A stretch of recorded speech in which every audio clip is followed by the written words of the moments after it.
আমি বিপ্লব এবং আমার সাথে তোমরা দেখছো তোমাদের প্রিয় ইউটিউব চ্যানেল এবং ফেসবুক পেজ সেলফ স্টাডি।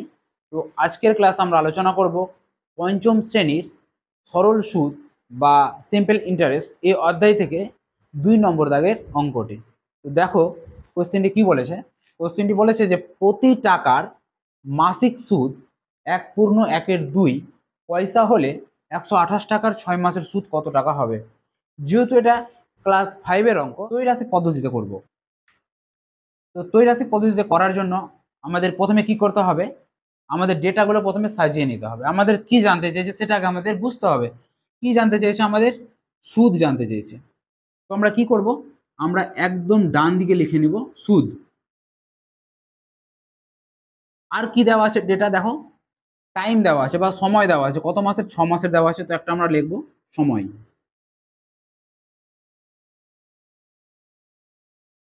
আর কি আমাদের জানতে চেয়েছে, আর কি ডেটা দেওয়া আছে দেখো, আমাদের টাকা দেওয়া আছে বা আসল দেওয়া আছে। ঠিক আছে, তো একদিকে থাকলো আমাদের আসল।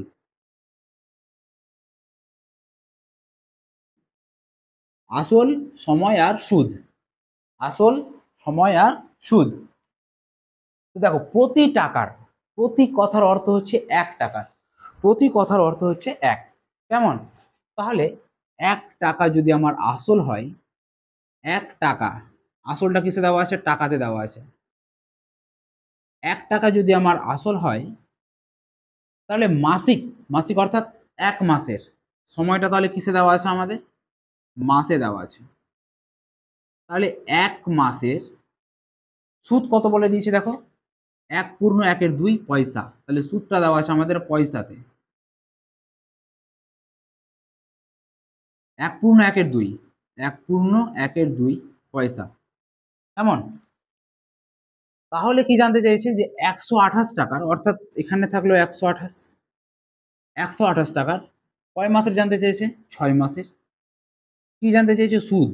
সুদ কত। তো ত্রৈরাশিক পদ্ধতিতে করতে গেলে এরকম প্রথমে আমাদের ডেটাটাকে সাজিয়ে নিতে গেলে আমাদের কি হয়, খুব সুবিধা হয় অঙ্কগুলো করার ক্ষেত্রে। তো প্রথমে যেটা আমরা করলাম, এই ডেটাটাকে এইভাবে সাজিয়ে নিলাম। এবার আমাদের কাজটা কি দেখো, 1 টাকা যখন আসল, তাহলে আমার 1 টাকা আসলের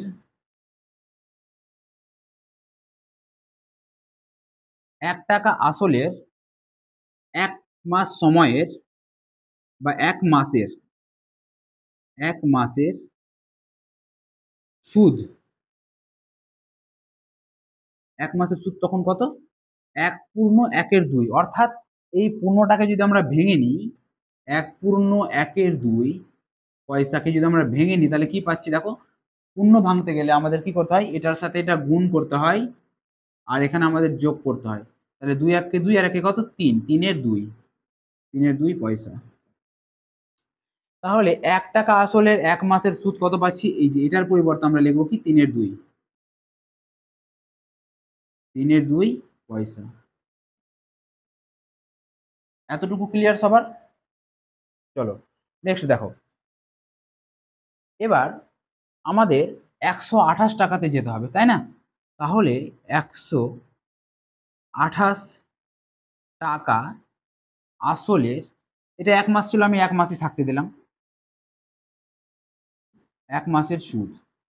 আচ্ছা তোমরা এটা এইভাবে বিবেচনা করবে বা চিন্তা ভাবনা করবে যে 1 টাকা যখন আমার আসল থাকছে, 1 টাকা যখন আমার আসল থাকছে, তখন আমাদের সুদ হচ্ছে তোমার 3/2 পয়সা। ঠিক আছে, এবার যদি আমার টাকাটা বেড়ে যায়, আসলটা আমার বেড়ে যায়, 1 টাকার বদলে আমার 128 টাকা হয়ে যায়, সুদটা আমার বাড়বে না কমবে? সুদটা আমাদের অবশ্যই বাড়বে। বাড়তে গেলে এটা মাথায় রাখবে যে বাড়তে গেলে গুণ হবে, আর কমতে গেলে ভাগ। বাড়তে গেলে গুণ, কমতে গেলে ভাগ, বা বেশি হলে গুণ। আমি এটা তোমাদের লিখে দিচ্ছি এখানে, বেশি যদি হয় তখন হবে গুণ, আর কম বা কমে যাবে তখন হয়ে যাবে ভাগ। ঠিক আছে, তাহলে দেখো 1 টাকা যখন আমার আসল থাকছে, তখন আমার সুদ হচ্ছে এত টাকা, আমি সুদ পাচ্ছি। যখন আমার 128 টাকা আসল হবে, তখন সুদটা কি হবে, আমার বাড়বে। বাড়া মানে কি, গুণ। কার সাথে গুণ, এই যে 3/2 সাথে কার গুণ, এই 128-এর গুণ। তখন এটা হয়ে গেল কি পয়সা, ঠিক আছে। আচ্ছা, এবার আমার এই 128টা এই 188 থাকলো, 128 টাকাটা 128 টাকায় থাকলো। আসলে এটা আমার দেখো ছিল 1 মাসের, কিন্তু আমাকে এখানে যেতে হবে কয় মাসে যেতে হবে, 6 মাসের যেতে হবে। আচ্ছা, 1 মাসের সুদ হচ্ছে আমার এত পয়সা, তাহলে 6 মাসের সুদ বেশি হবে না কম হবে? অবশ্যই বেশি হবে। বেশি হতে গেলে কি হবে, গুণ হবে। তাহলে চলো গুণ করে দিই। 3-এর 2 গুণ 128 গুণ কত, এই 6টা এখানে গুণ হয়ে যাবে, এটা হয়ে গেল কি পয়সা। চলো কাটাকাটি করি। 2 দিয়ে কাটতে গেলে 2-3-6, 3 গুণ করলে গেলে হয় 3-3-9, 9-এর সাথে গুণ হয়ে যাবে 128 পয়সা।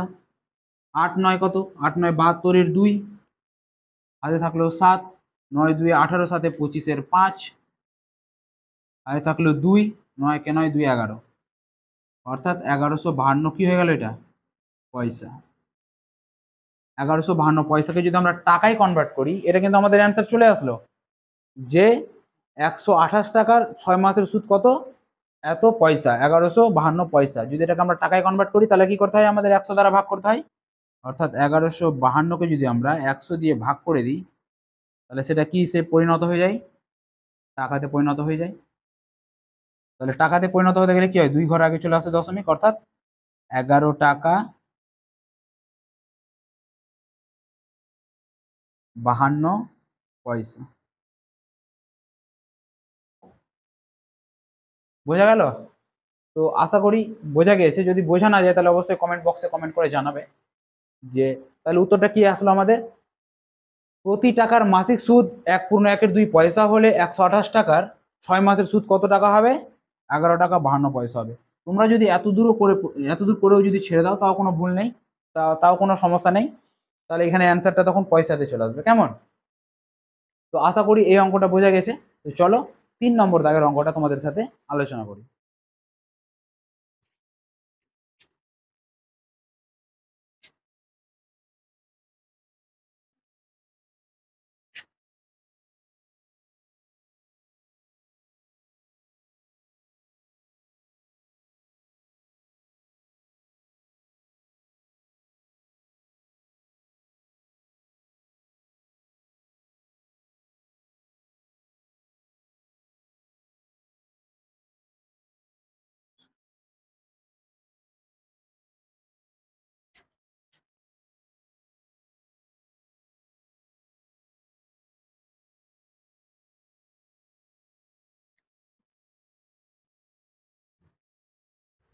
দেখো 3 নম্বর কোয়েশ্চেনটা কি বলেছে, বলেছে যে 1 টাকার মাসিক সুদ 2 পয়সা হারে 2500 টাকার 2 বছর 6 মাসের সুদ কত টাকা হবে।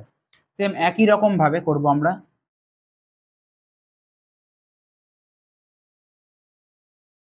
জানতে কি চেয়েছে আমাদের সুদ, তাহলে সুদটা আমরা লিখে নিই। এখানে কি থাকবে সময়, এখানে কি থাকবে আসল, কেমন? তো দেখো বলছে এখানে 1 টাকার মাসিক সুদ 2 পয়সা হারে, তাহলে এখানে আসল হচ্ছে আমার 1 টাকা, মাসিক সুদ অর্থাৎ 1 মাসের, এটা টাকা, এটা কি আছে মাস। সুদ কি বলে দিয়েছে, 1 টাকার মাসিক সুদ 2 পয়সা হারে, সুদ হচ্ছে আমার 2 পয়সা, তাহলে সুদটা দেওয়া আছে আমার কিসে, পয়সাতে। তাহলে 2500 টাকার আসলটা যখন 2500 হবে তখন 2 বছর 6 মাস, সংক্ষেপে লিখছি আমি 2 বছর 6 মাস, 2 বছর 6 মাসের সুদ কত হবে। তো দেখো 2 বছর 6 মাস মানে কত মাস, 2 বছর 6 মাস মানে কত মাস, 2 বছর মানে জানি আমরা, 1 বছর মানে জানি কি 12 মাস, তাহলে 2 বছর মানে 24 মাস, আর 24 মাসের সাথে যদি 6 মাস যোগ করে দিই তাহলে সেটা হয়ে যাবে 30 মাস। তাহলে এখানে আমাদের কত হচ্ছে 30 মাস।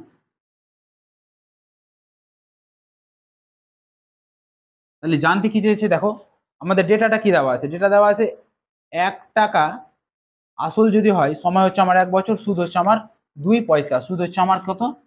2 পয়সা। তো যখন আমার আসল 2500 টাকা, সময় হচ্ছে আমার 30 মাস, তখন আমাদের সুদ কতটা হবে এটা আমাদের জানতে চেয়েছে। তাহলে চলো কিভাবে করি। 1 টাকা আসলের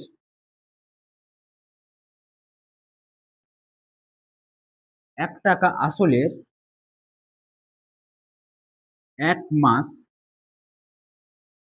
সময়ে সুদ সমান কত পয়সা বলে দিয়েছে? 2 পয়সা। 2 পয়সা। ক্লিয়ার এতটুকু? 1 টাকা আসলের 1 মাস সময়ে সুদ হচ্ছে 2 পয়সা।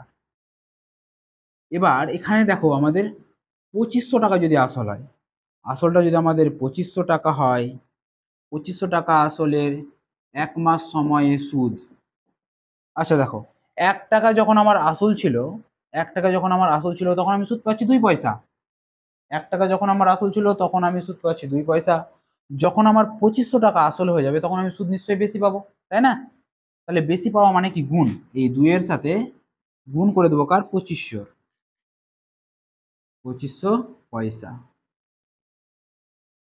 এতটুকু ক্লিয়ার? আচ্ছা নেক্সট, এই 2500 টাকাটা আমার 2500 টাকায় থাকবে, এটা নিয়ে আমাদের কোনো সমস্যা নেই। কিন্তু সময়টা দেখো চেঞ্জ হবে, এখানে আমার 1 মাসের বের করেছি কিন্তু আমাকে এখানে 30 মাসের বের করতে হবে। দেখো 1 মাসের যখন যখন আমার 1 মাস সময়, তখন আমি সুদ পাচ্ছি এত টাকা। ঠিক আছে, ভেবে নাও ব্যাংকে আমি টাকা রেখেছি, 1 মাসের টাকাতে আমি সুদ পাচ্ছি এত পয়সা। তাহলে এবার যদি আমি 30 মাস রাখি তো সুদটা আমি বেশি পাবো, তাই না? তাহলে সুদ যখন বেশি পাবো তাহলে কি করতে হবে? গুণ করতে হবে। অর্থাৎ 2 গুণ 2500 গুণ কত? 30, তখন এটা হয়ে গেল পয়সা, তাই তো? চলো গুণ করি। কেমন করে গুণ করবো দেখো, আমি সংখ্যাগুলোকে শুধু গুণ করি, শূন্যগুলোকে পরে গুণ করছি। 25 দুয়ে কত? 25 দুয়ে 50, 50-এর সাথে 3 গুণ করলে হয় 5 3 15, অর্থাৎ 150। 150 আর কটা শূন্য দেখো, এখানকার দুটো, এখানকার একটা, 3টা শূন্য, তখন এটা হয়ে গেল কি? পয়সা। এত পয়সাকে যদি আমরা ভাগ করে দিই 100 দিয়ে, তখন আমরা সেখানে কি পেয়ে যাই? টাকা। তাহলে 100 দিয়ে ভাগ করা মানে কি? দুটো শূন্য কেটে যাওয়া, অর্থাৎ 1500 টাকা। কেমন? এই যে এই দুটো শূন্য আর এখানকার দুটো শূন্য ক্যান্সেল হয়ে যাবে, তখন পড়ে থাকবে 1500 টাকা। তাহলে এটা হয়ে গেল এই কোয়েশ্চেনের অ্যান্সার।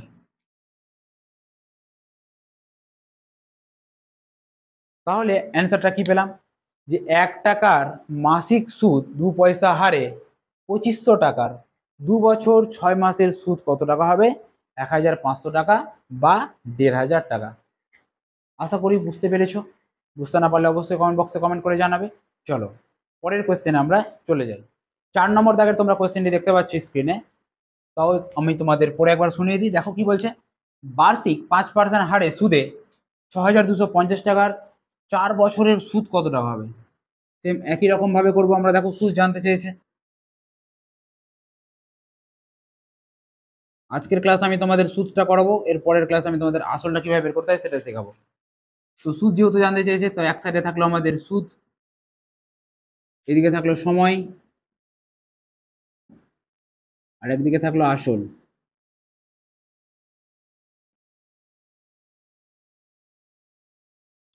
দেখো এই যে বার্ষিক 5% হারে, এখান থেকে কিন্তু আমাদের 3টা লাইনের ইন্ডিকেট করে দিবে। 5% হারে অর্থাৎ 100 টাকায় 5 টাকা সুদ। 100 টাকায় 5 টাকা সুদ। যদি আমার আসল 100 টাকা হয়, সুদ দিবে আমার ক টাকা? 5 টাকা। 100 টাকা আসল হলে সুদ দিবে আমার 5 টাকা। কত বছরের জন্য? দেখো বার্ষিক, এর অর্থাৎ এর অর্থই হচ্ছে, বার্ষিক শব্দের অর্থ হচ্ছে 1 বছরে। তাহলে 1 বছরে 100 টাকা আসলের 1 বছর সময়ে সুদ দিচ্ছে 5 টাকা। কেমন? তাহলে যখন আমার টাকা 6250, যখন আমার টাকা 6250, তাহলে 4 বছর সময়ে কত টাকা সুদ দিবে, এটাই আমাদের জানতে চাইছে। যখন আমার আসল 100 টাকা, সময় 1 বছর, সুদ দিচ্ছে আমাকে 5 টাকা, তাহলে যখন আমার আসল হয়ে যাবে 6250 টাকা, তখন সময় থাকবে 4 বছর, তখন আমি সুদ কত টাকা পাবো, এটাই আমাদের কাছে জানতে চেয়েছে। তো চলো এটাকেও সেম একই রকম ভাবে সলিউশন করি। দেখো 100 টাকা আসলের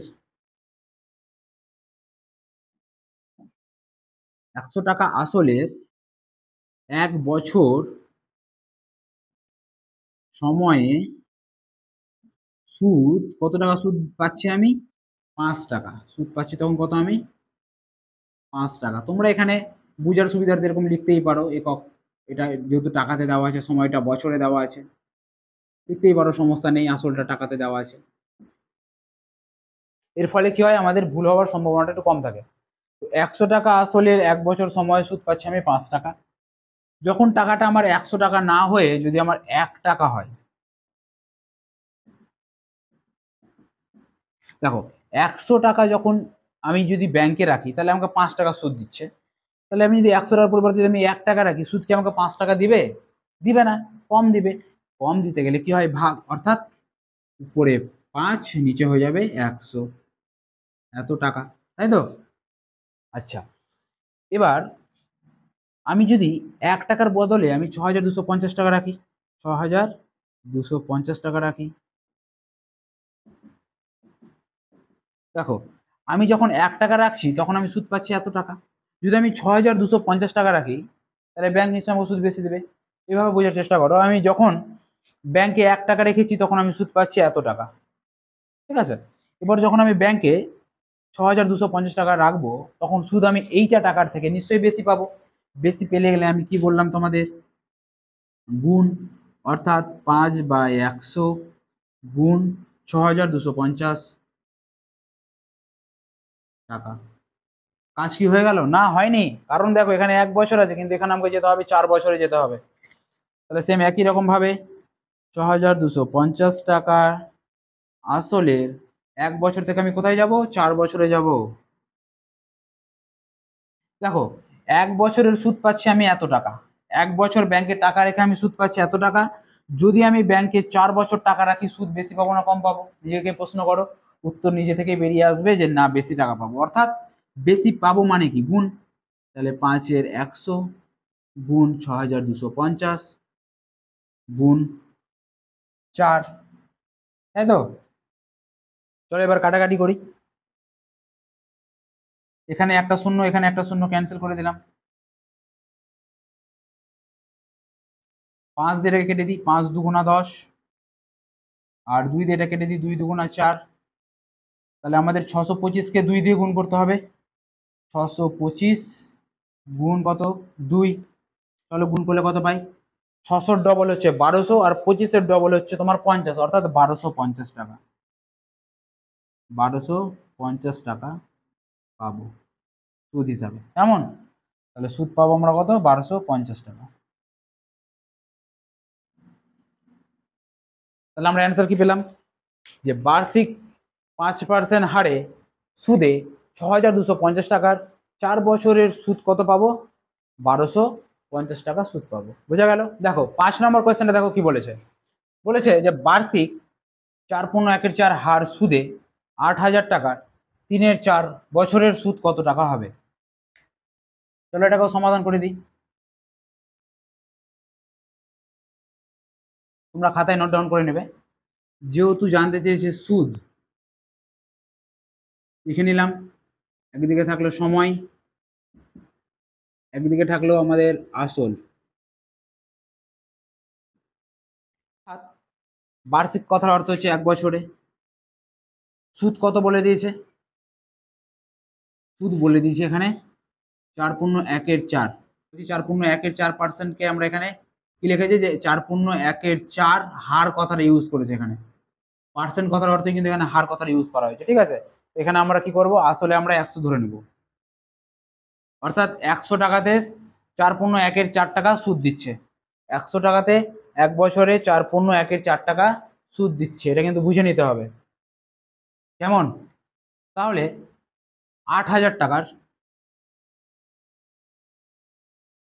সময় বলে দিয়েছে 3-4 বছর, তখন সুদ কত টাকা পাওয়া যাবে? খুব ভালো একটি কোয়েশ্চেন এবং গুরুত্বপূর্ণ একটি কোয়েশ্চেন। চলো এটাকেও সলিউশন করে নিই। তাহলে 100 টাকা আসলের 100 টাকা আসলের 1 বছর সময়ে সুদ সমান 4.1 টাকা। 100 টাকা আসলের 1 বছর সময়ে সুদ হচ্ছে আমার এত টাকা। কেমন? তাহলে যদি আমি টাকাটা 1 টাকা রাখতাম, 1 টাকা যদি আমার আসল হতো, তাহলে আমার সুদটা বেশি পেতাম না কম পেতাম সেটা আগে বুঝে নেব। 100 টাকা যদি আমি ব্যাংকে রাখি, আমি সুদ পাচ্ছি কত টাকা? এত টাকা, 4 টাকা সামথিং। তাহলে এবার যদি আমি ব্যাংকে 1 টাকা রাখি, সুদ আমি নিশ্চয়ই এত টাকা পাবো না, নিশ্চয়ই কম পাবো। যেমন টাকা রাখবো তেমন রিটার্ন পাবো, তাই না? তো আমি যদি 100 টাকা রাখি, সুদ পাচ্ছি 4 টাকা। এবার যদি আমি 100 টাকার পরিবর্তে না, আমি 100 টাকা রাখবো না, 1 টাকা রাখবো ব্যাংকে, তো 1 টাকা রাখলে নিশ্চয়ই আমি এত টাকা সুদ পাবো না। তাহলে ওর থেকে কম পাবো। কম পাবো মানে কি? ভাগ। তো ভাগ মানে কি? দেখো, ভাগ মানে কি? নিচে নিচে থাকবে। কে থাকবে নিচে? 100টা নিচে থাকবে।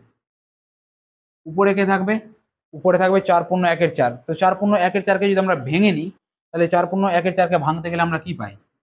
4 4 16, 1 17/4, 17/4 পাই। এটাকে যদি আমরা পূর্ণটাকে, এই পূর্ণটাকে ভেঙে নিই, তাহলে আমরা পাবো 17/4।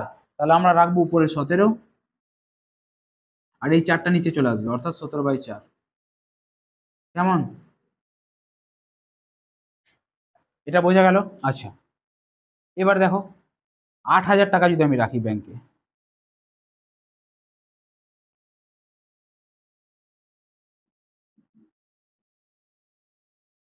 আচ্ছা আমি 1 টাকা রাখলাম যখন ব্যাংকে, তখন আমি এই টাকাটা সুদ পেলাম, এই টাকাটা আমি সুদ পেলাম। এবার যদি আমি 8,000 টাকা ব্যাংকে রাখি, 8,000 টাকা ব্যাংকে রাখি, তো এই টাকার নিশ্চয়ই বেশি টাকা সুদ পাবো। বেশি টাকা সুদ পাবো মানে কি? গুণ। গুণ অর্থাৎ উপরে গুণ করব। তাহলে উপরে হয়ে গেল 17 গুণ কত? 8,000, নিচে হচ্ছে 100 গুণ 4। এতটুকু ক্লিয়ার? তারপরে দেখো, এবার আমার এই টাকাটা, এই টাকাটাই থাকলো, 8,000টা 8,000ই থাকলো। এবার দেখো, এখানে আমার 3-4 বছর সময় বলেছে, তো আমি 1 বছরে, তো এটা বের করাই আছে, তো আমি 3-4 বছরে নিয়ে যাই। আচ্ছা আমি 1 বছরে যেই টাকাটা সুদ পাচ্ছি, 3-4 বছরে নিশ্চয়ই বেশি পাবো, তাই না? তাহলে বেশি পাবো মানে কি? গুণ। তাহলে এখানে থাকলো আমার 17 গুণ 8,000, নিচে 100 গুণ 4।